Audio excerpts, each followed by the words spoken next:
Kalau anda dah tonton video ni, jangan lupa tekan butang subscribe dan bunyikan loceng untuk info yang terbaru. Thank you guys.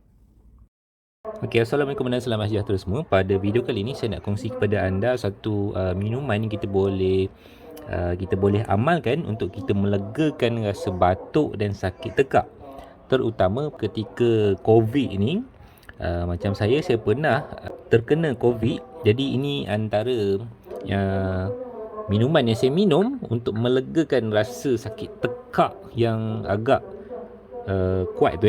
Okay, kita sediakan lemon dan kita sediakan madu. Pastikan madu asli lebih baik. Ini adalah madu kelulut ya. Kemudian kita sediakan air suam.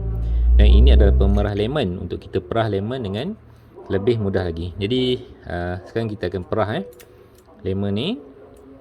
Kita akan masukkan dalam air tu. Kalau kita minum ni, kita akan dapat melegakan rasa sakit tekak dan batuk ni dengan sangat baik. Kalau orang yang belum kena COVID tu, boleh standby lah ni sekiranya dijangkiti, sebab kes sekarang banyak Okey, perah lemon ni.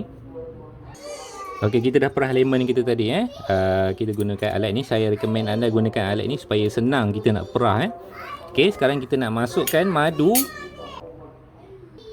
Okey, kita masukkan 1 sudu macam ni madu ke dalam lemon.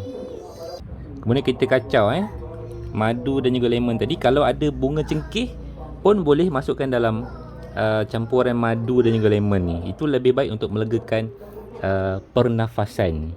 Jadi kita boleh minum air ni sebanyak 2 kali sehari, iaitu pada waktu pagi dan juga pada waktu petang ataupun pada waktu malam. Jadi memang akan ada kesannya kita dapat melegakan batuk serta mengurangkan rasa sakit tekak. Sama ada sakit tekak biasa ataupun sakit tekak ketika dijangkiti COVID seperti yang saya pernah alami sebelum ini. Jadi saya harap video ini membantu. Jangan lupa cuba resipi ni ataupun cara bancuhan ni. Semoga kita semua sihat-sihat saja. Jumpa lagi pada video akan datang. Boleh tekan butang subscribe untuk informasi yang terbaru. Jumpa lagi. Jom kita minum. Bismillahirrahmanirrahim.